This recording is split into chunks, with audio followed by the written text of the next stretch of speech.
Welcome to the September 2019 summary. I've been doing these summaries on my blog, thrifter.me, for the last year. Starting to transition to YouTube just to expand the audience a little bit and I guess maybe provide a bit more context to around what I've been writing about. Sometimes you might read something and without enough context it's hard to understand, or I can explain it a little better as we go along doing it this way. Um, I'll basically follow the content that's on the blog for this one because I've written that first. And for future ones, I'm hoping to go the other way around and do YouTube first and then write the blog. So we'll see how it pans out as we go. So September was pretty rough.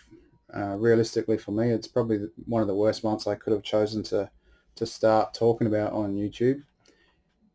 I ended up getting sick and spent the best part of 2 weeks recovering. And then after that, I spent another week doing jobs around the house, which I've been putting off for a little while. We've got a little one coming in December, and yeah, there was a lot of things that needed doing, like fixing of walls and painting rooms and just general jobs around the house that, there's not going to be any time to get done after the arrival. So I spent 10 days basically working every day till 6, go to the day job, come home, straight onto doing those jobs and finishing at 9:30, 10 each night, and then going to bed and getting up and doing it again. If only I could apply some of that actual drive to eBay with my wife's permission, of course, which I think I'd struggle with. I reckon I would have sales probably 2 or 3 times what they already are now. So sales dropped off a little bit and profit was down more than $400 against August. I spent a lot less on inventory, $244 versus $713 in August. Again, I've had the same subcontractor costs, $200 for the month, and that basically accounts for 50 items which have been photographed and measurements taken and delivered back.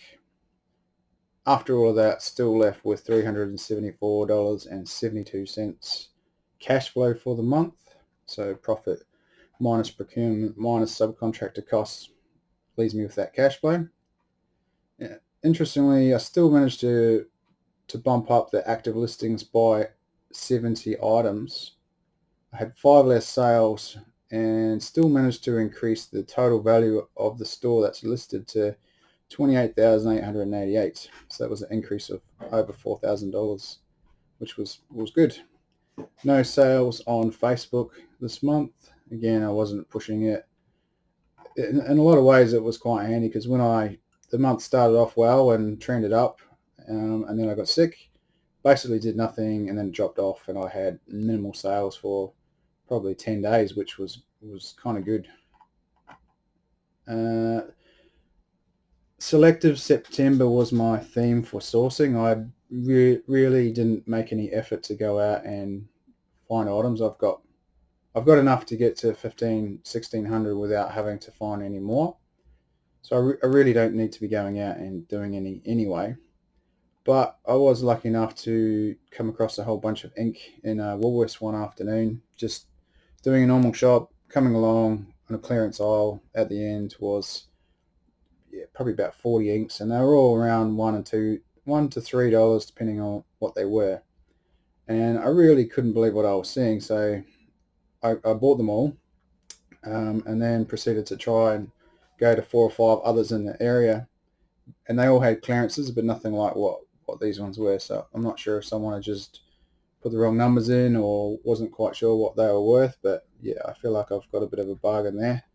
I ended up paying $67, I think, for all of them, and yeah, I'm hoping to get, well, at least $300 or $400 back for them when they do sell, which will be good. Yeah, I really didn't buy much at all. I found a couple of cool items at Salvos. Nice Calgary 1995 vintage Stampede belt, brass buckle, leather belt made in Mexico, and a couple of other just random items. So yeah, definitely down on the month before, which is good. Coming up in October, I really only plan to do the Garage Sale Trail on October 19 and 20. I actually missed out on doing that last year, so I've planned to try and have everything done well enough that I can actually spend those 2 days just traveling around, mainly in the local areas to find some bargains, hopefully. What else do we have? So just talking about the outsourcing again, I explained the whole concept of that in the August summary in 2019. It's only on the blog at the moment. So far, I have sold enough from each lot that I have outsourced to retrieve my initial cost. And if you include the tax deductions which come from the subcontractor expense, I'm actually a little bit ahead. I've noticed that I'm thinking a lot more about this when picking up items when outsourcing. Something I haven't spoken about recently is AutoHotkey. If you haven't heard of AutoHotkey, it's a scripting language for Windows which helps with automation of tasks and is very useful for both eBay for myself and just day-to-day in general work environments as well.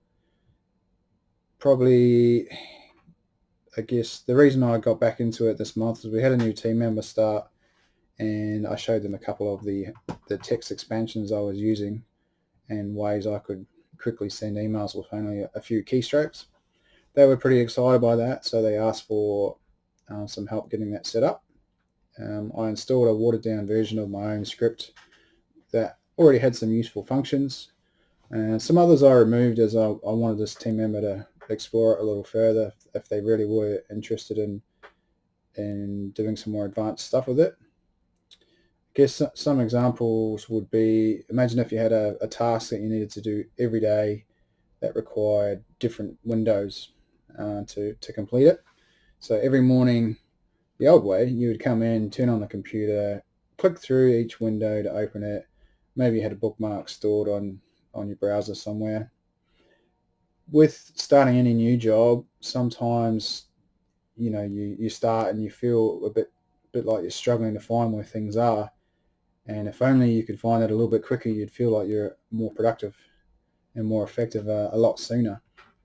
So that's kind of what we set up initially, just helping to find all these windows and programs that related to the tasks that needed doing. So this one task, there was task A. It has 6 specific spreadsheets which need to be referred to complete a task.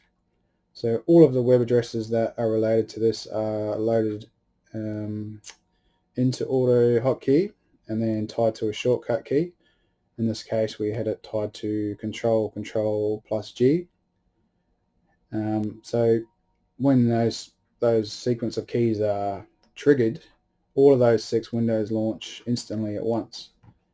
And we repeated this process across 3 very different tasks, and they each have their own hotkey. So when you're trying to find something, you're doing the training and you can speak about something and go, all right, we need to do this, and they can just use a hotkey and find the window they need without having to navigate through all the folder systems and structures that can take a while to understand.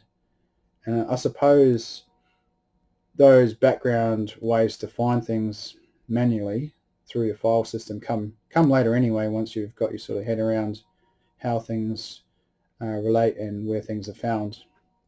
So to give another example, we have a shortcut key which will open up a menu, custom GUI menu, which has things like My Documents, Pictures, shortcuts on network drives, and things like that, where you can just hit this menu key, takes you to a specific folder that might be 8 or 9 folders deep in a network drive. So when you need it, it's super handy and very quick.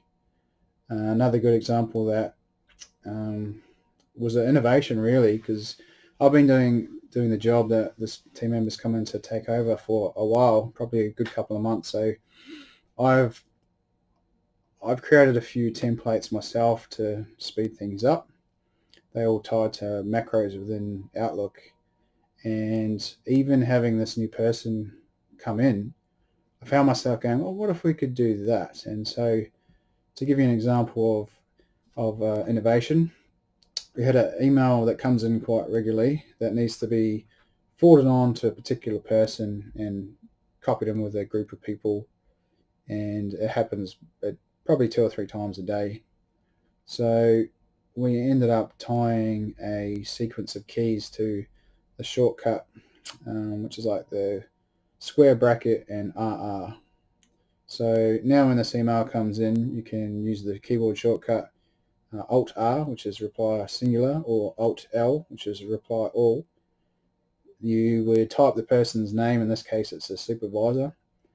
You can then hit tab, go to the CC line, and then type a sequence of keys which would auto-complete the correspondence which need to be entered into that field. And then a couple of tabs down to the main body would type the close bracket, the square bracket and the RR, which then inserts a pre-scripted piece of text and then uses the shortcut Control Enter to actually send the email itself. So all of that can be done in less than 20 seconds, easy. So how does that really relate to reselling? Well, I use these same concepts to launch my own eBay GUI. So as a launcher, I have a shortcut which will launch the GUI, eBay itself, Sizely, which I use for my picture measurements, the folder that my pictures reside on, and all of that is tied to one hotkey. So I can literally get listing, assuming I have the photos already, in less than a minute from turning the computer on. And of course that actually helps remove some of those barriers from a motivational perspective. If I've got all of the details there ready to go, I can really get to it basically straight away. Yesterday I got up, I had every intention of getting up at 5 o'clock. It was 5:15 before I actually got up, and before I left for work I listed 7 items, which was a good way to start the day. Additionally, I haven't actually covered this in the September summary on the blog, but I've just spent this morning refining some of that auto hotkey GUI itself as well, and I was finding that I would type everything in, I would run the script, it would open eBay. Its job is to type in the title into eBay, find the solds, then open a new tab, which is the listing tab. We'll then choose the right template, which will then load the listing page itself. It would pause, and then it would automatically type in all of the text and everything else into it. So it was working fine, but I found that I was ending up waiting for both pages to load, clicks to happen, and text to type out. So I've actually spent this morning probably a good hour mucking around with that, where I could have been listing, but I've managed to modify the template that I've been using, which is at the moment it's a t-shirt template, and all of the common stuff that I've added into each listing I've added into the template itself, so I don't have to type that every time again now when running the script. So it took a bit of mucking around with because the clicks were offline, but out of that came me exploring other elements that I'd been thinking about for a while but haven't really tried to find out how they worked, and that was running the sold search queries as variables. So now that does it itself. So now, rather than clicking through different pages, when I hit go on that GUI, it'll open up one page immediately with the search term of the title on solds, immediately open the listing page directly without having to select a template, which I don't know why I'd done that anyway in the first place. And then I used to have to set a timer to wait for the page to load, and that was annoying because it could take anywhere from 2 to 8 seconds depending on how many windows you had open or even what time of day it was. Like at night when traffic is busier on the networks, yeah, it could take a lot longer, and to get around that I had to either set a time far enough away that it would always load in time, and I'd wait for the cursor to come up, and then it would run the rest of the script and insert all the text. But the other way I was getting around that was adding a pause function to the script, and this meant I would sit with my hand above the escape key and wait for the page to load, and then as soon as I had, I could just hit escape again. It would run the rest of the script, and that does work quite well, and sometimes it's faster than probably the way it is now, but I've got it to the point now where it can do it automatically by itself. So once it launches, it'll wait for the page to load, then it will run the script. It doesn't have to type in that chunk of text that it was before, so it's taken probably 5-10 seconds out of that as well. And I reckon I've probably saved, I don't know, maybe anywhere from 45 seconds to a minute a listing. And it doesn't seem like much, but if you were doing that every hour, that's probably an extra 2 listings I can now get done an hour just from doing that. So because I'm part-time, anything like that which is going to save me time, yeah, I'm all for. The next part that I'm thinking about doing now is Sizely, and perhaps automating the way that the listings or the measurements are put into that, and I can sort of auto-generate the picture I get from Sizely to do it. I'm still going to think about that a little bit more. Plans for October, so obviously we're already a little way in there. 10 listings a day or more for the entire month. I've started off okay. I've done a 10, a 10, a 0, a 10, and an 8. So good start. I'm thinking I'm going to actually start getting up at 5 and trying to get through as many as I can before leaving. And I'm going to run into a bit of a problem with that, where I will quickly run out of photos for clothes. And I've got 50 left to do, but I'll chew through that pretty fast within a week, I'd imagine. So I'm going to have to start getting some other things that are in storage tubs at the moment, actually out and listed. With the Australian Post pricing updates, I'm actually thinking I might be able to explore finally using Amazon and the FBA, because it seems like I can send larger amounts, heavy amounts to Amazon, whereas before it was going to cost me hundreds of dollars. For example, if I sent a whole box of books to Amazon for FBA, by the time I factored in shipping and the weight of it, it really wasn't worth it. And yeah, now I might have another look at that. I've spent a little bit of time in September updating listings to offer additional domestic option and also 1-day handling time, and this is to get the top rated seller plus benefits. So I've probably done 180 at the moment, and I'm going to start doing some of the other ones as well. So you get that extra discount as well in the high search ranking, and yeah, I think that's a good thing to pursue going forward as well. And the last one was finish the business cards, which I've been saying for the last couple of months, but haven't really had that motivation, and to be honest, I haven't really needed it lately either.